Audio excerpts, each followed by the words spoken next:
오늘 우리에게 주시는 말씀은 창세기 11장 1절로 9절 말씀, 로마서 8장 14절로 17절 말씀입니다.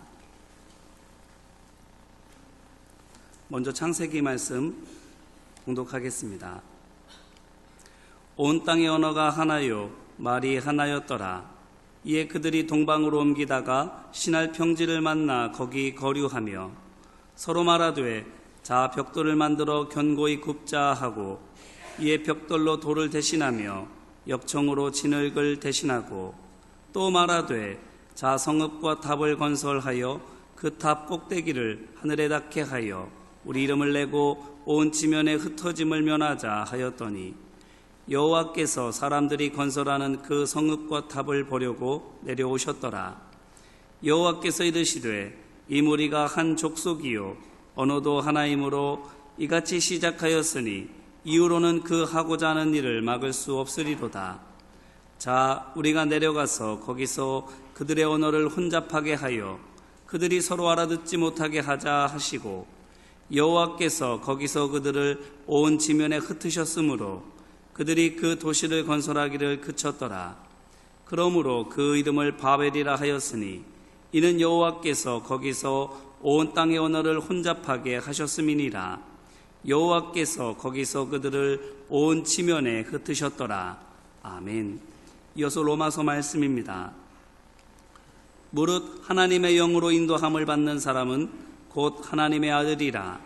너희는 다시 무서워하는 종의 영을 받지 아니하고 양자의 영을 받았으므로 우리가 아빠 아버지라고 부르짖느니라. 성령이 친히 우리의 영과 더불어 우리가 하나님의 자녀인 것을 증언하시나니, 자녀이면 또한 상속자 곧 하나님의 상속자요 그리스도와 함께한 상속자니, 우리가 그와 함께 영광을 받기 위하여 고난도 함께 받아야 할 것이니라. 아멘. 오늘도 예배에 초대받으신 모든 이들 주님의 이름으로 축복합니다. 오늘은 성령 강림 주일입니다. 그래서 강단의 색깔이 이렇게 바뀌었죠. 붉은색으로. 다음 주일은 성령 강림 후 첫 주일인데 전통적으로 3일째 주일로 이렇게 지킵니다. 정탄절부터 시작했어요. 성부, 성자, 하나님, 그리고 주연절을 지나서 고난절, 부활주일, 그리고 부활주일 지나서 오늘이 성령 강림절. 다음 주는 3일째 주일입니다.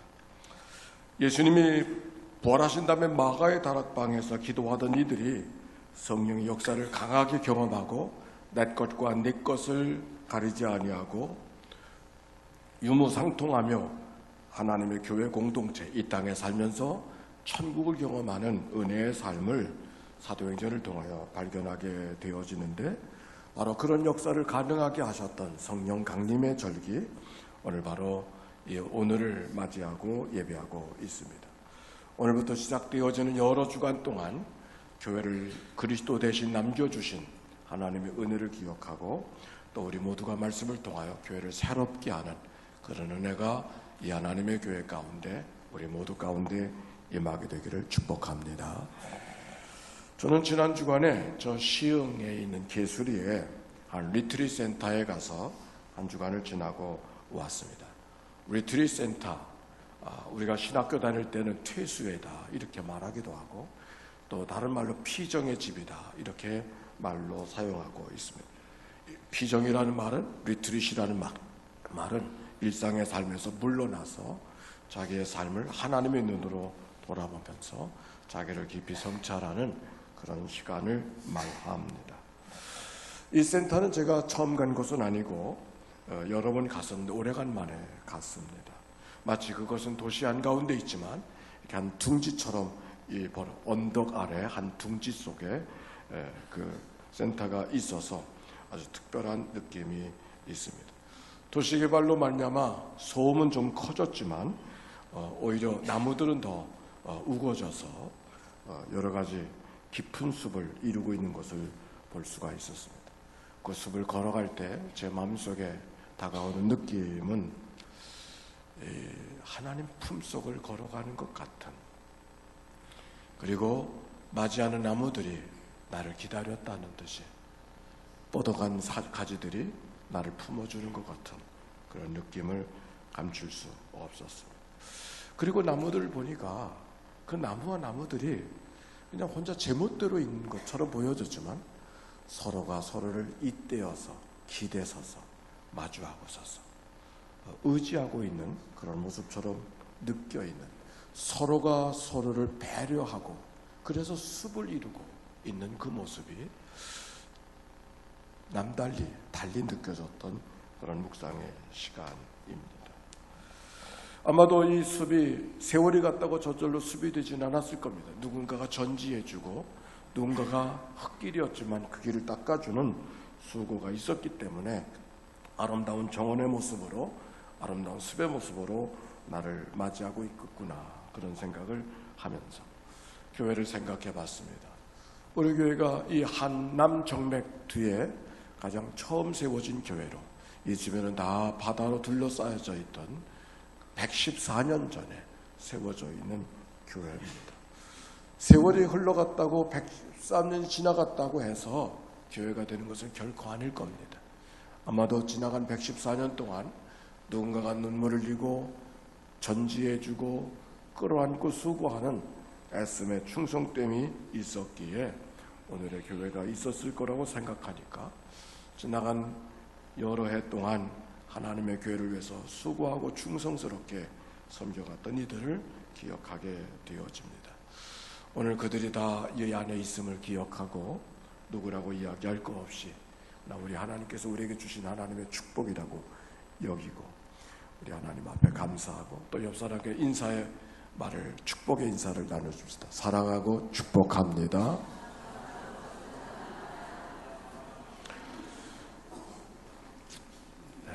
제가 인사하라고 할 때는 한 번만 하지 말고 옆에 있는 사람하고 좀 적극적으로 일어나서 하셔도 괜찮습니다. 자, 오늘 무슨 말씀을 하나님이 우리에게 주실까요? 오늘 성경에 있는 이야기는 우리가 잘 아는 대로 바벨탑의 이야기가 창세기에 기록되어져 있습니다. 우리 한번 성경을 펴셔서 같이 읽어보십시다. 3절과 4절. 창세기 11장 3절과 4절 시작. 서로 말하되 자 벽돌을 만들어 견고히 굽자 하고 이에 벽돌로 돌을 대신하며 역청으로 진흙을 대신하고 또 말하되 자 성읍과 탑을 건설하여 그 탑 꼭대기를 하늘에 닿게 하여 우리의 이름을 내고 온 지면에 흩어짐을 면하자 하였더니, 오늘 여기 성경에 보니까 벽돌을 만들어 견고히 굽는 벽돌 이야기가 나오고 벽돌로 돌을 대신하고 역청으로 진흙을 대신했다. 그리고 성읍과 탑을 건설해서 탑 꼭대기가 하늘까지 이르게 했으면 좋겠다 하는 기대감을 갖고, 그래서 온 땅에 우리들의 이름을 내고 우리가 지면에 흩어지는 것을 면하자라고 그들의 의도를 표현하고 있는 것을 보게 되어집니다.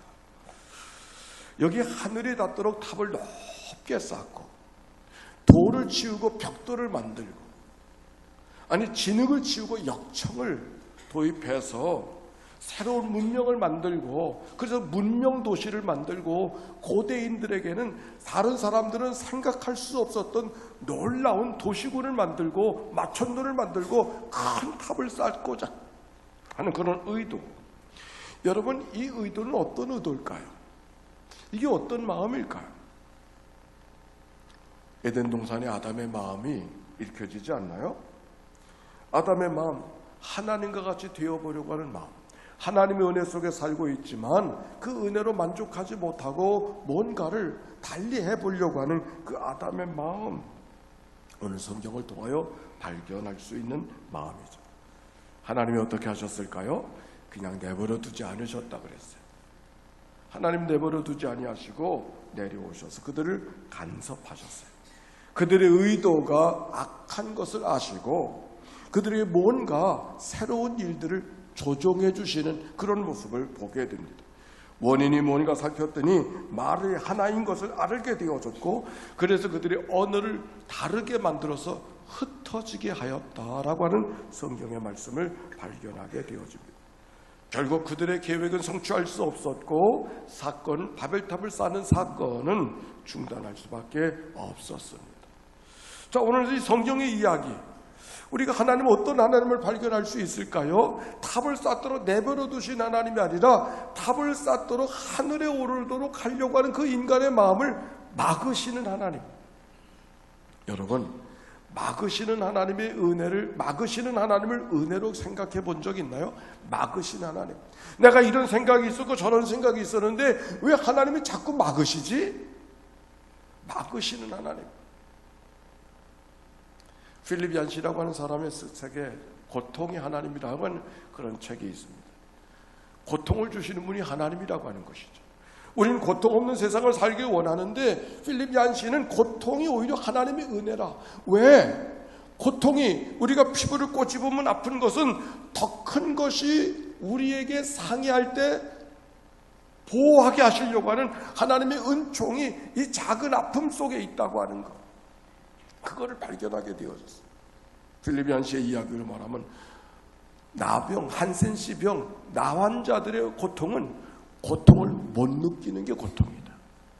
오히려 고통을 느낀다고 하는 것은 더 큰 아픔, 더 큰 손해, 더 큰 상해를 입지 않도록 하나님이 나를 막아주시려는 하나님의 은총의 울타리. 아픈다고 하는 것은 경고음이 울리는 거죠. 몸살이 났다, 더 몸 쓰지 말라고 하는 하나님의 경고. 그래서 쉬게 하고 눕게 하는 하나님의 은총. 막으시는 하나님, 하나님의 은총이라고 하는 이 말씀. 오늘 바벨탑을 보면서 우리가 하나님의 은총 속에 살아가고 있다고 하는 것을 우리가 기억하게 되어죠. 그래서 그들이 알고 창세기 12장부터 족장 아브라함의 이야기가 나와서 아브라함의 역사, 이스라엘 백성들의 역사를 새롭게 이끌어 가시는 이야기를 성경 속에 발견하게 되어집니다. 자, 그런데 이 바벨탑의 이야기를 읽어가면서 지난 한 주간 저와 함께 있었던 나무들을 생각하게 되어졌어요. 김현승의 시 가운데 보면 이런 글이 있습니다. 자연 가운데 사람을 가장 많이 닮은 게 나무인 것 같다. 왜? 나무가 사람처럼 그림자도 있으니까. 뭐 이렇게 십기적으로 쓴 얘기가 있습니다. 아니, 사람을 가장 많이 가까이 있는 것도 나무지만 가장 많이 닮은 것도 이 나무라고. 머리를 치장하는 것이 사람들이 좋아하는데 이 나무도 자꾸 머리를 치장하지 않는가? 근데 그 나무를 바라보면서 이런 묵상이 제 가운데 있었어요. 가지를 뻗고 하늘을 올라가려고 하는 마음은 나무의 마음이나 바벨탑의 마음이나 다르지 않은데 왜 하나님은 나무의 마음은 허락하셨고 바벨탑의 마음은 막으셨을까? 가지를 뻗고 하늘을 올라가려고 하는 마음은 바벨탑의 마음과 나무의 마음이 다르지 않은데 왜 나무의 마음은 허락하셨고 내버려 두시고 바벨탑의 마음은 하나님이 막으셨을까?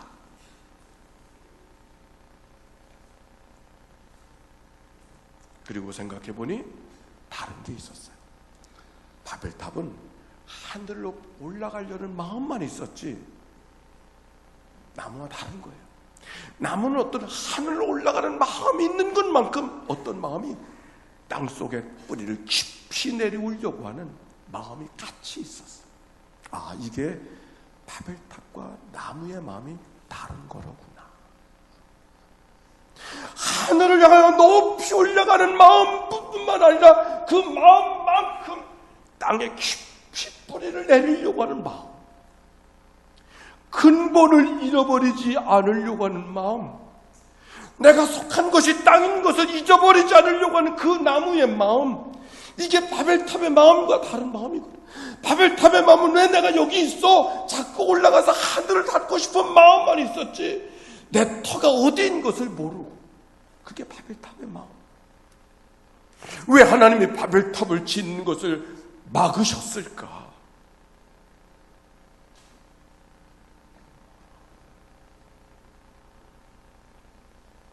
김용택이라고 하는 시인이 산이라고 하는 글을 썼습니다. 어제 토요일 날 나눠드렸던 연희 아침 글입니다. 강물을 따라 걸을 때 강물은 나에게 이렇게 말했다. 인생은 이렇게 흐르는 거야. 너도 나처럼 흘러봐.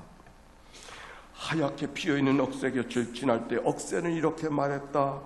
너도 나처럼 이렇게 흔들려봐. 인생은 이렇게 흔들리는 거야.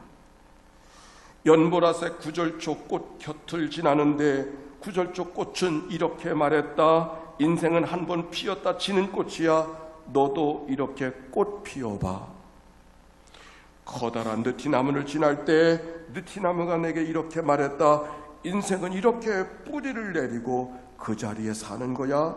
너도 뿌리를 내려봐. 풍채 좋은 나무가 풍채가 좋게 하는 나무만큼 깊이 뿌리를 내리려고 하는 그 마음 속에 하나님이 나무를 통해서 우리에게, 아니 나무를 사람과 가장 가까이 두신 이유가 어디에 있는가를 읽어갈 수 있을 때, 그게 하나님이 주신 지혜가 아닐까요? 오늘 성경에 있는 바벨탑의 사건이 창세기의 사건 속에서 노아의 홍수가 얼마 지나지 않았 바로 그때, 그 다음 사건이 바벨탑의 사건이요. 그들의 죄악이 관영한 것 때문에 하나님이 홍수로 심판하셨던 이야기가 바로 앞에 기록되어져 있어요. 그런데 또다시 죄를 지으려고 하는, 하나님을 떠나려고 하는 마음으로 가득 차 있는 인간의 마음, 인간이 얼마나 연약한 존재인가.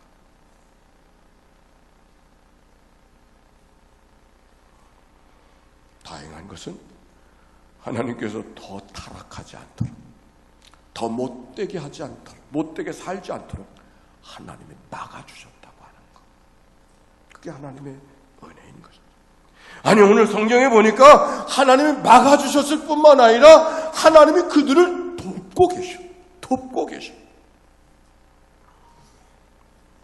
한국 우리 교회도 역사가 깊은 교회지만 우리보다 역사가 더 깊은 교회가 있어요.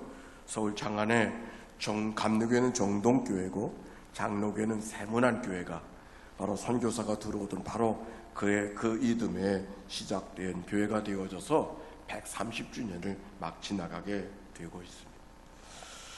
얼마 전에 지난 5월달에 그 장안에 신문로에 있던 세문안교회가 예배당을, 아주 도심지 가운데 큰 예배당을 멋지게 짓고 이웃들을 초청해서 세미나를 열었어요. 세미나 제목이 왜 기도인가? 라고 하는 제목이었고, 그리고 기도, 욕망, 성, 이런 주제를 갖고 사람들을 초대해서 영국의 케임브리지 대학의 사라 코글리라고 하는 유명한 학자를 모시고 초청한 신학 세미나를 했습니다. 그 주제가 재밌지 않아요? 왜 기도인가? 욕망, 기도, 성, 뭐 이런 얘기들.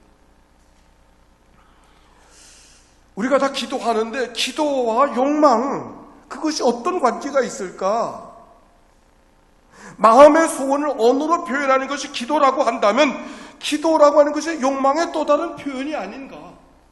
라고 되물어가면서 그 욕망의 표현이 기도일 뿐이라고 하면은, 기도가 욕망의 표현일 뿐이라면 모든 욕망의 표현은 다 기도가 되는가? 어떻게 우리의 욕망이 기도가 될 수 있을까? 라고 하는 질문, 아주 재미있는, 그리고 우리들의 시대에 화두를 던진 세미나가 지난달에 있었어. 얘기는 다른 것이 아닙니다. 우리의 욕망의 표현이 기도일 수 있지만, 그러나 욕망의 표현이 기도로 바꿔주는 역사, 아니 하나님과 상관하는 기도가 되게 하는 역사가 바로 성령의 역사라고 하는 것을 이야기하고 있는 것이죠. 그에 대한 말씀이 로마서 8장에 기록되어져 있어요. 오늘 읽어진 마침 주어진 하나님의 말씀이에요. 우리 8장 14절과 15절 다 같이 한번 찾아서 읽어보십시다. 로마서 8장 14절과 15절의 말씀이에요. 읽어볼까요? 시작. 무릇 하나님의 영으로 인도함을 받는 사람은 곧 하나님의 아들이라. 너희는 다시 무서워하는 종의 영을 받지 아니하고 양자의 영을 받았으므로 우리가 아빠 아버지라 부르짖느니라. 무릇 하나님의 영으로 인도함을 받는 사람, 우리에게 행하는 것이 죄뿐임을 알고 노아의 심판에 우리의 모든 죄악이 심판을 받아야 마땅함에도 불구하고, 아니 심판을 받았음에도 불구하고 또다시 악한 의도와 죄악 가운데 살아가는 그 인간의 모습, 그러나 그 가운데 하나님께서 영을 허락하여 주셔서 우리의 마음을 이끌어 주신다고 하는 말씀이 오늘 성경. 그래서 우리로 하여금 하나님을 아빠, 아버지로 부를 수 있게 하셨다고 하는 이 말씀. 이 말씀을 기억하니까 어느 권사님의 이야기가 기억이 났어요. 그 권사님 아버지 장례식을 마친 다음에 얼마 후에 저를 만나서 있었던 이야기를 제게 이렇게 들려줬어요. 객지에 살다 보니까 고향에 계신 아버지를 잘 찾아뵐 수 없다고, 임종이 돼서야 가까워서야 겨우 찾아뵐 수가 있었었는데 어느 날 아버지 찾아가 뵙고 아버지 손을 이렇게 잡았나, 아버지 손이 상당히 거칠다고 말하면서 그랬더니 그 아버지가 자기 손을 꼭 잡아주시더라. 그러면서 들었던 생각, 내가 언제 아버지 손을 잡아봤지? 자기 기억 속에 아버지 손을 잡은 기억이 없다는 거예요. 그에게는 이게 너무 충격. 내가 아버지가 늘 있었는데 아버지 손을 한 번도 잡아본 기억이 없더라는 거예요.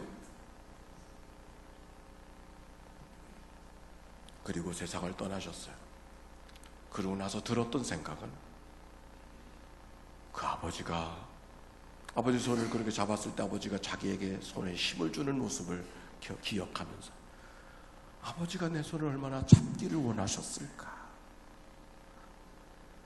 아버지가 내 손을 얼마나 잡기를 원하셨을까, 이 생각을 하니까 아버지는 세상을 떠나시고 장례식도 마치게 되어졌지만 자기 마음이 참 어떻게 표현할 수 없는 마음이 제 마음속에 있다고 기도해 달라고 하셨던 이야기.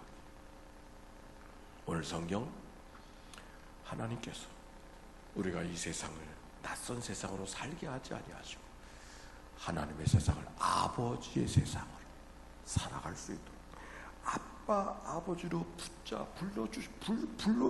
부르도록 인도해 주시는, 우리의 삶을 손잡아 주시는 하나님의 이야기를 오늘 성경 속에 읽어볼 수 있지 않나요? 더욱이 이렇게 말합니다. 16절과 17절 또 읽어봅시다. 시작. 성령이 친히 우리의 영과 더불어 우리가 하나님의 자녀인 것을 증언하시나니, 자녀이면 또한 상속자 곧 하나님의 상속자여 그리스도와 함께한 상속자니, 우리가 그와 함께 영광을 받기 위하여 고난도 함께 받아야 할 것이니라. 우리로 하여금 하나님을 아빠로 부를 수 있게 할 뿐만 아니라 우리를 하나님의 상속자로 하나님의 유산을 갖고 살아가는 삶으로 살아가도록 인도해 주시겠다고 하는 이 하나님의 역사. 여러분, 기도라고 하는 것이 뭔가? 새벽에 일어나 정한 수를 떠안고 정성을 드린다고 기도가 되나요? 기도가 뭔가? 목소리를 열어서 하나님 앞에 크게 부르짖는다고 기도가 되는가요? 여러분, 기도는 정성이 아닙니다. 기도는 뭔가? 하나님의 자녀가 아버지에게 구하는 하나님의 선물이고 은총입니다. 자녀된 자들만이 하나님께 구할 수가 있는 거예요. 오늘 여기 성령의 역사가 우리 가운데 무엇인가? 하나님을 아빠, 아버지라 부를 수 있게 하셨을 뿐만 아니라 그 하나님을 아버지의 품으로, 아버지의 상속자로 살아갈 수 있도록, 그 유산을 갖고 살아갈 수 있도록 우리의 삶을 채워주시고 인도해 주시는 그 하나님의 은혜, 성령의 도우심. 세문안교에서 세미나 속에 이야기했던 사라 코골리의 이야기로 기도를 말하면서 그분은 삼위일체 하나님을 이야기하고 있었습니다.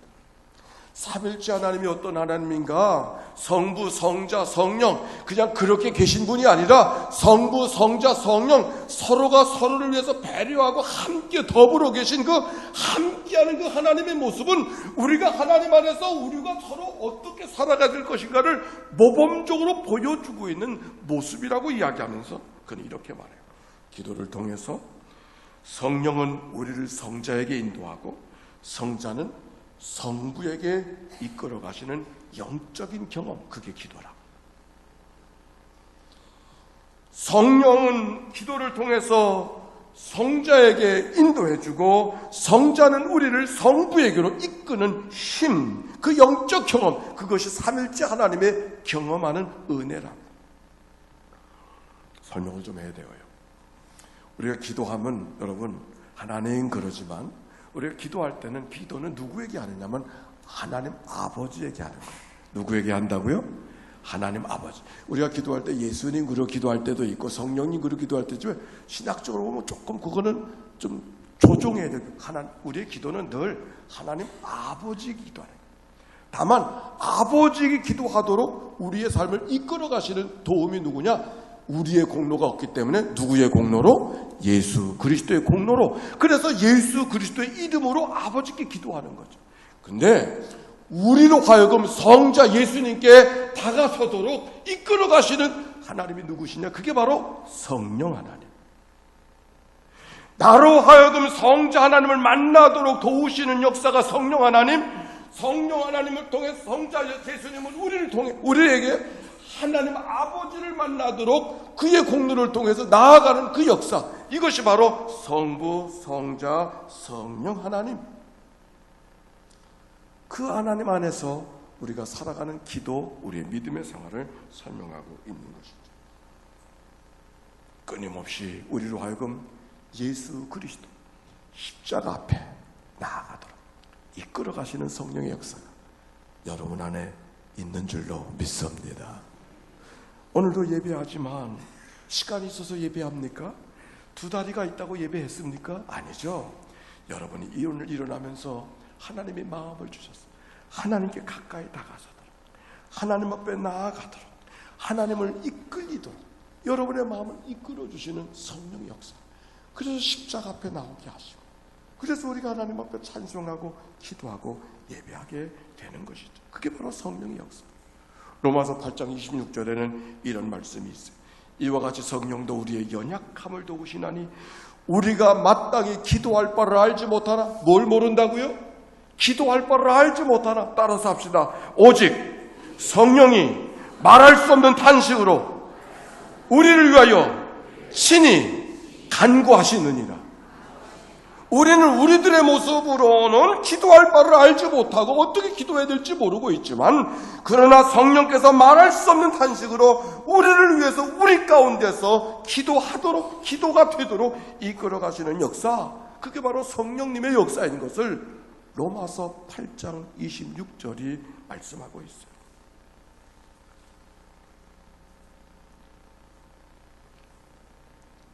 우리의 기도할 마음을 주시고 기도가 되도록 이끄신 하나님. 그런데 이 말씀 속에 성령의 역사가 무엇인가를 더 중요한 가르침 하나가 있어요. 우리의 기도가 성자에게 이르도록 하시는 게 성령의 역사일 뿐만 아니라, 성령의 역사는 하나님의 소원이 우리 가운데 머무르도록, 우리 가운데 임하도록 도우시는 분이 성령 하나님이시라고 하는 것. 제가 올해 식목일이 지나면서 우리 권사님 도움을 받아서 나무를 심었어요. 호도나무도 심고 사과나무도 심고 대추나무도 심었어요. 세월이 가면 그래도 과일을 좀 따먹을 수 있는 예배당이 됐으면 좋겠다, 그런 마음이 들어서 하여튼 그런 나무들을 7그루를 심었어요. 그래서 날마다 가서 보는 겁니다. 이놈이 제대로 잘 자라고 있을까, 물도 주고. 그래서 거름도 막 갖다 주려고 하니까 어떤 분이 그래요. 거름은 절대로 주면 안 돼. 그러면 죽는다고. 그러면서 하는 얘기가, 목사님 그냥 내버려 두세요. 알아서 커요. 그러더라고. 알아서 뿌리 내리니까 그저 너무 신경 쓰지 말라고. 생명의 역사가 그들을 뿌리가 내리도록, 그 나무에게 뿌리가 뻗도록 하는 힘을 생명의 역사가 주고 있음을 이야기하고 있는 것이죠. 성령의 역사가 뭔가, 우리로 하여금 하나님의 소원이 하나님의 소원이 아니라 우리 안에 그 하나님의 소원이 임하셔서 우리의 마음이 하나님의 소원을 이루어 드릴 수 있도록 우리의 삶을 하나님께로 가까이 다가서게 하는 그 성령의 역사가 오늘도 생명의 역사가 뿌리를 내리게 하는 것처럼, 성령의 역사가 우리 가운데 하나님께 뿌리를 두도록 이끌어 가시는 은혜가 우리 가운데 임하고 있는 줄로 믿습니다. 오늘 성령 강림절을 기념하는 주일이라고 그랬어요. 우리를 향한 하나님의 소원이 우리 가운데 이루어지도록 도우시는 역사, 그런 역사가 우리 모두 가운데 임하게 되기를 축복합니다. 예배가 예배되게 하시고, 기도가 기도되게 하시고, 교회가 교회되게 하시는 그런 역사, 그런데 한 가지 더 생각해 보게 돼요. 어떻게 하면 그 성령의 역사가 우리 가운데 강력하게, 성령의 역사가 우리 가운데 넉넉하게 임해서 하나님을 떠나지 않고 하나님 안에서 늘 머무는 삶을 살아갈 수 있을까? 우리가 예수 믿고 살아가면서 가장 좀 혼란스럽다?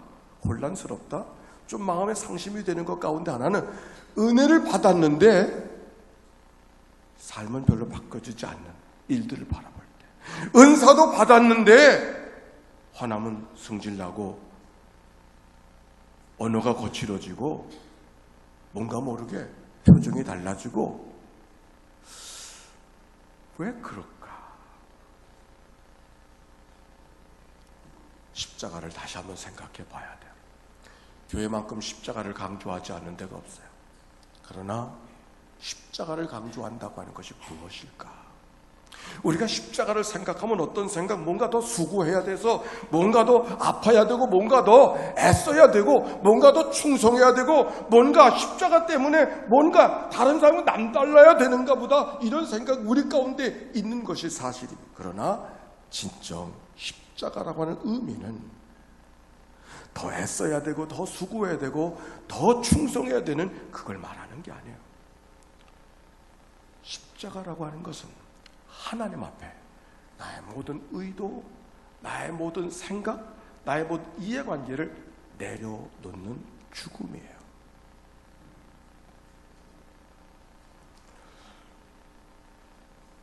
예수님께서 십자가 달려 돌아가셔서 금요일날 돌아가셨어요. 안식 후 첫날 부활하셨어요. 그래서 부활하신 것을 기념하는 예배가 바로 주일 예배인 것이죠. 그래서 주일마다 예배 드리잖아요. 우리는 부활의 소식을 듣고 부활의 얘기를 할 때마다 죽음은 생각지도 않아요. 이미 죽음은 옛날 이야기요. 죽음은 끝난 얘기. 우리는 부활의 삶. 아니요. 십자가라고 하는 것이 뭔가 우리가 하나님 앞에 죽어지는 삶을 이야기하는 것이고, 부활이라는 것은 내가 부활하는 것이 아니라 나는 죽기만 하면 하나님이 나를 부활시켜 주시는 삶이 우리들의 삶이죠.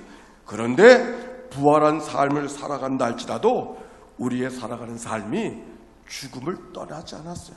우리의 살아가는 삶을 버려지지 않은 채 여전히 거기 있다고 하는 사실을 우리가 기억해야 된다. 그것을 가리켜서 뭐라 그러냐면 토요일의 삶.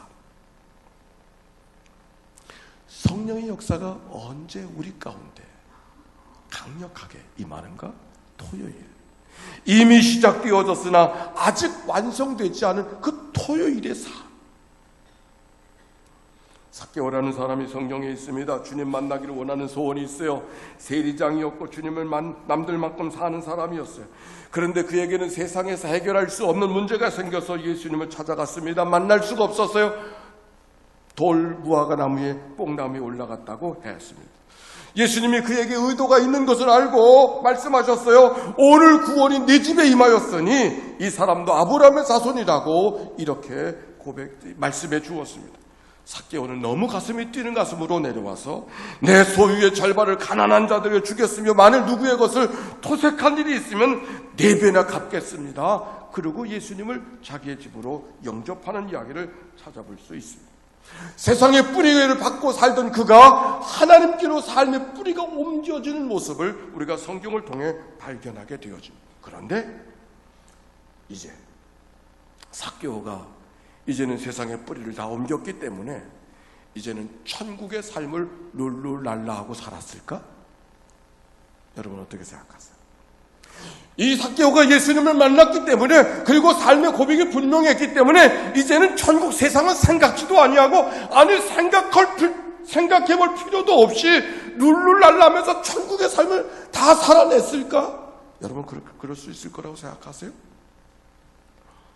그렇지 않아요.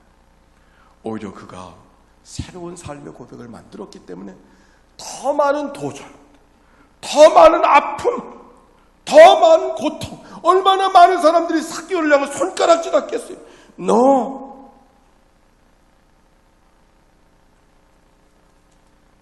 어쩌면 삭개오는 더 죽음 같은 삶을 살아야 되었다. 그게 삭개오의 삶의 현실일 거예요. 그 삭개오의 삶이 오늘 우리가 살아가는 오늘의 삶 아닙니까? 예수를 믿어서 갑자기 우리가 천국의 삶을 사는 거 아니에요. 그 약속이 우리 가운데 있지만 그러나 아직은 우리가 세상에 발을 붙이고 살고 있는 거예요. 성령의 역사, 바로 그러기에 성령의 역사가 우리 가운데 필요한 것이죠.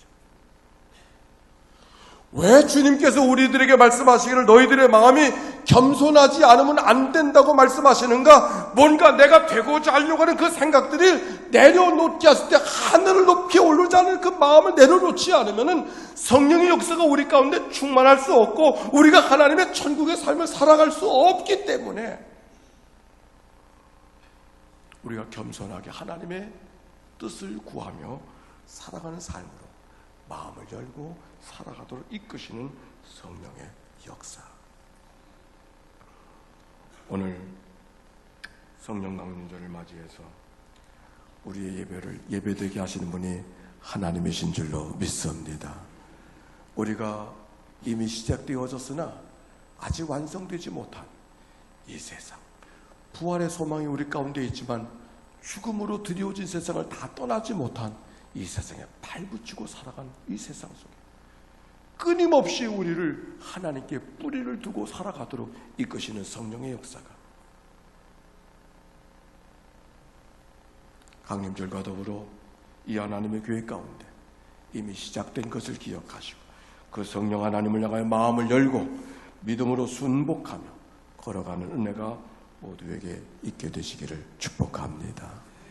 그래서 하나님이 끌어주신 대로 순종하고 요한복음의 말씀만 말하면 가르치고 생각나는 대로 생각하게 하시는 그 성령의 역사가 때마다 일마다 우리의 삶을 이끌어 가셔서 여러분의 삶에 은혜가 충만하고 하나님의 교회가 하나님의 교회다운 그런 놀라운 삶이 이 교회 가운데 가득하게 되시기를 주의 이름으로 축원합니다. 찬양하겠습니다. 오늘은 특별한 찬송이 있습니다.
우리 정태범 집사님은 우리 교회 오신 지 얼마 안 되시는데 어느 날 와서 몇 주 전에 목사님 제가 곡을 연주를 한번 하고 싶다고.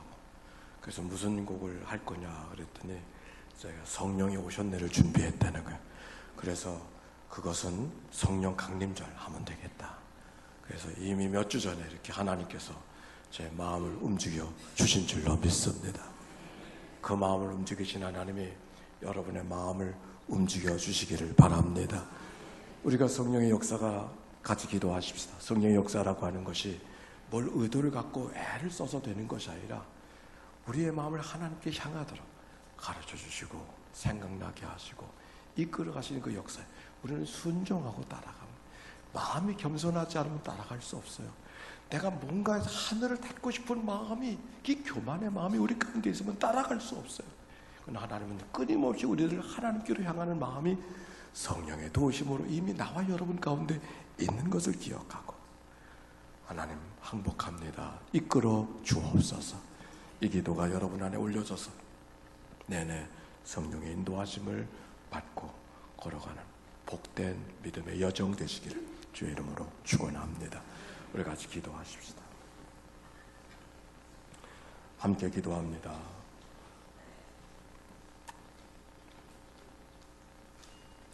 성령의 도우심을 구하며 하나님 앞에 마음을 열기만 하면 하나님께서는 성령 하나님은 우리 가운데 오셔서 우리의 마음을 하나님께로 이끌어 주시고 말씀을 생각나게 하시고 하나님 아버지의 품을 느끼게 하시고 하나님과 더불어 이야기하게 하시고 그런 은혜가 하나님의 역사예요. 오늘도 여러분의 마음이 하나님 앞에 고백하며 하나님 앞에 마음을 여는 그런 기도가 우리 가운데 올려줄 수 있기를 바랍니다. 같이 기도하십시다. 사랑이 많으시고 자비로우신 아버지 하나님, 오늘 저희들로 하여금 주님 앞에 찾아왔습니다. 저들의 마음이 하나님 앞에 여옵니다. 열어진 마음속에 주님 찾아오소서. 성령의 단비로 들의 심령을 채워주시옵소서. 이슬 같은 하나님의 은혜로 채워주시옵시고 저들의 마음을 가르치시고 생각나게 하여 주소서. 하나님께로 향한 마음이 잊어지지 아니하도록 살아가는 하루하루의 삶이 되도록 인도하여 주옵소서. 하나님 저들의 마음속에 주님 찾아오시어서 하나님의 자녀인 것을 기억하게 하시고 양자 삼아주신 하나님의 은총이 저들의 심령 속에 가득하도록 이끌어 주옵소서. 오늘도 말할 수 없는 탄식으로 우리의 삶을 이끌어 가시는 성령의 도우심이 우리 가운데 있음을 기억하고 하나님을 향하여 걸어가는 믿음의 한 걸음 한 걸음 되도록 축복하여 주시옵소서. 오늘도 우리의 심령 속에 갈급한 갈망의 마음, 우리의 모든 욕망들이 다스려지게 하시고 끊어지게 하여 주시옵소서. 우리 안에 이루시는 하나님의 거룩한 소원을 이루어드리는 믿음의 삶이 되도록 축복하여 주옵소서.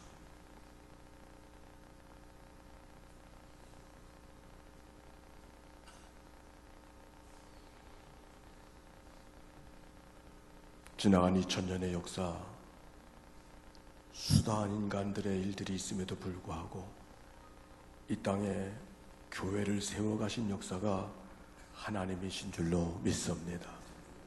성령님, 이 하나님의 교회에 믿음의 선조들의 마음이 오셔서 예수를 그리스도라 고백하게 하시고 하나님의 백성된 삶으로 살아가도록 이끄셨던 성령님의 역사, 오늘 믿음에 후손된 저들 가운데도 임하게 하옵소서. 또 한 주간을 살아가게 될 것입니다.